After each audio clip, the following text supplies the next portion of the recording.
Hi and welcome to the Geek Legion of Doom. This is a review of episode 4 of Spartacus Decimation. Now this is possibly one of the most brutally violent episodes, I think, certainly of this series of Spartacus, in my opinion. It's called Decimation, and it really is decimating in a number of ways for certain sort of certain sort of like parts of Spartacus's army, really, and also it has some indications of the Roman side of things as well. Now, this episode focuses a lot more on Julius Caesar's character.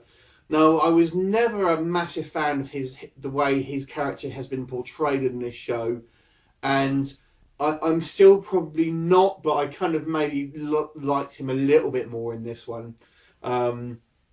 I would say this is certainly the first episode in Spartacus, not since the first series, like I've actually really sympathised with the Romans, to be honest with you. But in this episode, it does actually kind of make you sympathise with the Romans to a certain point, and almost see the Spartacus's sort of side as almost the sort of the barbarians that they've really turned into be. So as you know, they've taken over this city and kind of. It doesn't really seem to be sort of managed especially well, to particularly, they have limited resources, admittedly, but people are just, the slaves are just running amok, really, and kind of just doing whatever they want to do, and it's turning into sort of quite the sort of the pit with, violence and kind of and cruelty sort of becoming commonplace. And this episode really starts to show the cracks. It's really the beginning of the end of Spartacus.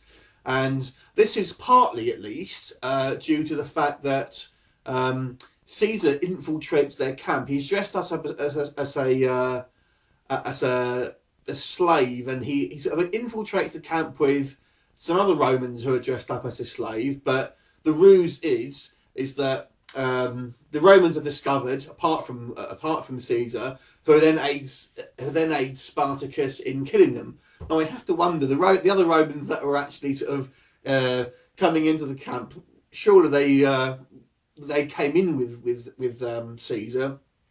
They must have known who he was, and obviously they weren't planning to get killed. So I don't really know. I did have some questions of that bit, maybe, to be honest with you, because obviously he's dressed up as a slave. They must have known who Caesar was, because he must have came to there with them, then sort of turning on them. So, okay, I understand what they've done there in regards to the sort of plot, but maybe I sort of question some of the kind of logic there, because they're basically all on a suicide mission, which is maybe what they've done. I don't know, but anyway, so. Basically, all these sort of slaves are sort of coming into this sort of like Spartacus' city now, and they're kind of overflowing, really. Food's running scarce, and Caesar is hidden amongst them, and he's kind of obviously going by a different name. So he what he does is he's kind of his remit there is to sort of try and exploit any weaknesses that there is in Camp Spartacus. And to be honest, we've already seen the cracks, certainly even up as far as the sort of the upper management with sort of Gannicus and Crixus, and Caesar really exacerbates the situation. I'm hoping they're not going to kind of pin the whole sort of downfall of Spartacus' army purely on Spartacus, because I don't think that, on Caesar. But I don't think that would be particularly good. So I'm kind of glad that he's so far seems to be sort of fanning the flames, but he's not solely responsible. They are kind of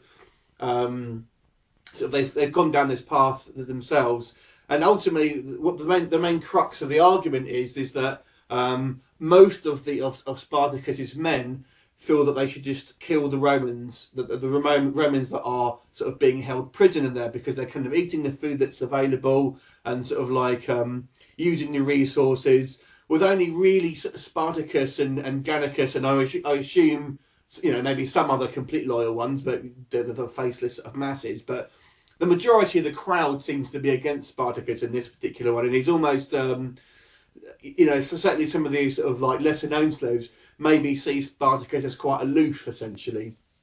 So the cracks are really starting to show now. Obviously, if you're looking at the main two people in Spartacus' camp, that's obviously Spartacus himself and Crixus. So Crixus is really the sort of the right hand man to Spartacus. And early on in the episode, they're discussing what would happen if Spartacus were to die, sort of. And he basically sort of says to Crixus he'd want him to sort of almost sort of ride up and take sort of charge with Gannicus and Agron sort of as the sort of the kind of like his generals. So that's kind of mentioned again at the end, but I'll come on to that in just a second. So while this is all going on, you've also obviously got the sort of the second storyline in the sort of Crassus's camp where his son basically bodged up the attempt on Spartacus. You know, Crassus is basically pissed off because he ultimately, his son defied orders when he was told not to engage, and he did. And what makes matters worse for him is that when he did engage, a lot of his men sort of ran off, you know, and retreated and kind of left him there.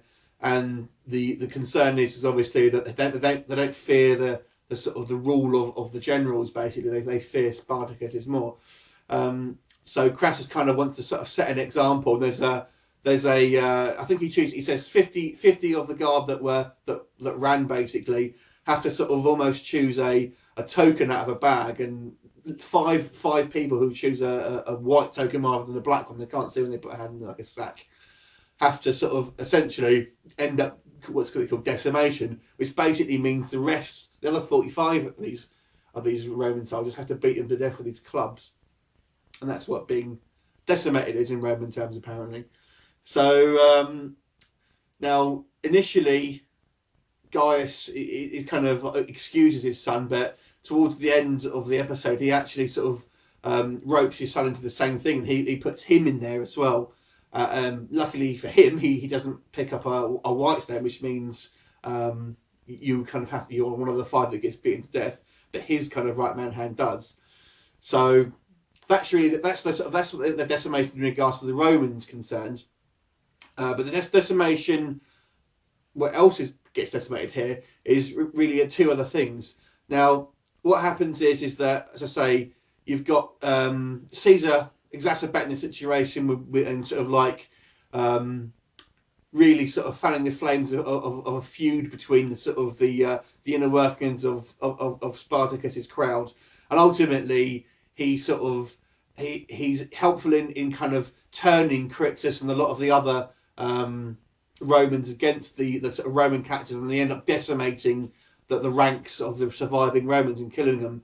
Now, I mentioned before, obviously, this is one of the more sort of sympathetic episodes in regards to the Romans, and that's one of the sort of tests that they try to put Caesar through to sort of try and test his loyalty, because they're a bit unsure if he's genuinely a slave or if he's, you know, an infiltrator, which of course he is. But they basically putting him in a room with like a Roman captive who Spartacus is unaware that actually exists, and he's told to sort of rape and then torture her.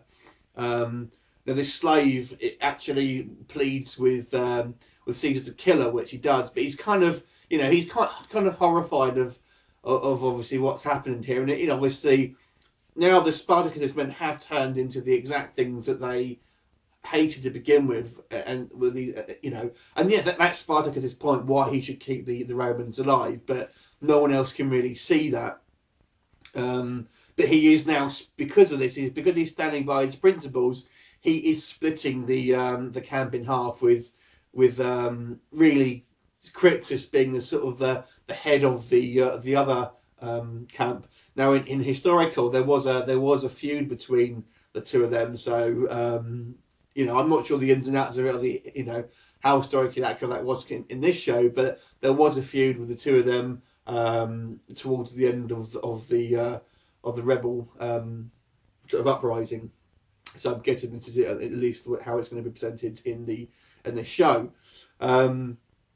So you've obviously got the sort of the decimation of the captive Romans, and you've really got the decimation of Spartacus's army as a cohesive unit now, because they're essentially splitting off to at least sort of going to be two halves and possibly more. You know, who knows what we'll see in the upcoming episodes. Now, what I did like with this episode, I really like Gannicus here, because he kind of finds out that his friend the blacksmith, who was killed by Crixus's woman, Navia, I think her name is, he finds out she was lying. Again, that's sort of fanning the flames of conflict, and we have Crixus and Gannicus having a fight, and Navia cold clocks him with a rock. And I actually thought she killed him first of all, and I was like, no, I love Gannicus as a character.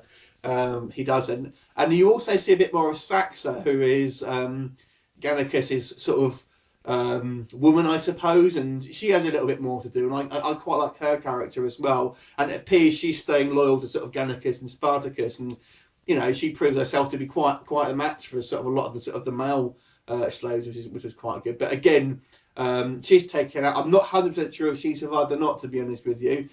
She gets knocked down, and you don't see her get up again. But I'm not sure if she was killed or just incapacitated. I don't actually know on that one. So it looks like this is going to be the beginning of the end.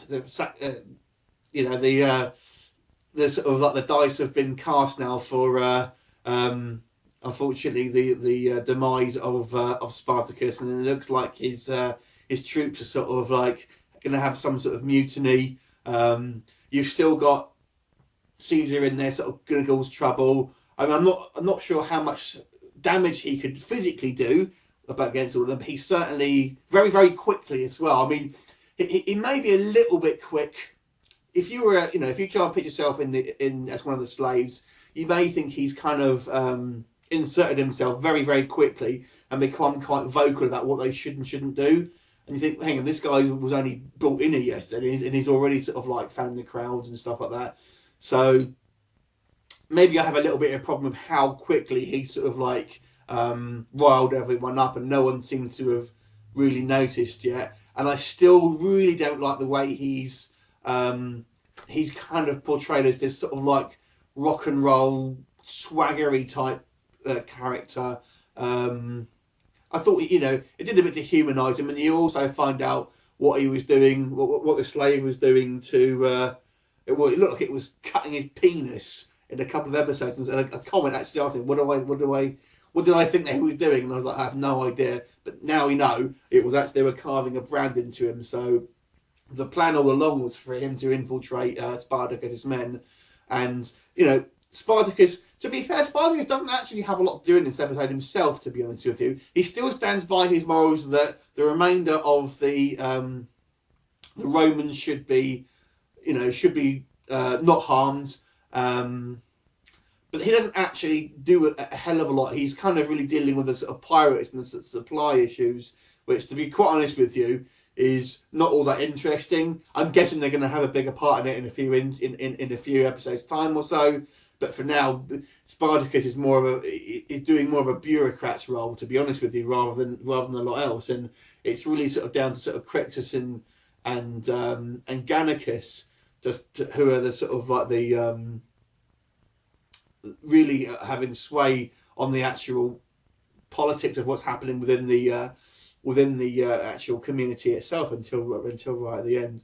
But I really enjoyed it. It was a really interesting episode, and you know, I'm quite intrigued to see what's going to happen next. Obviously, it is based on a historical event, so ultimately we know what's going to happen. But you know, it's an interesting journey getting there. I enjoyed it.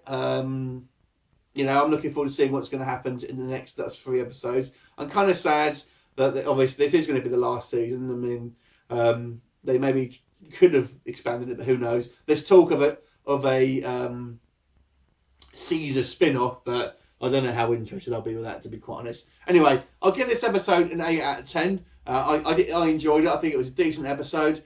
Leave me a comment. I'd love to know what you think, and I look forward to seeing you next time. See you later.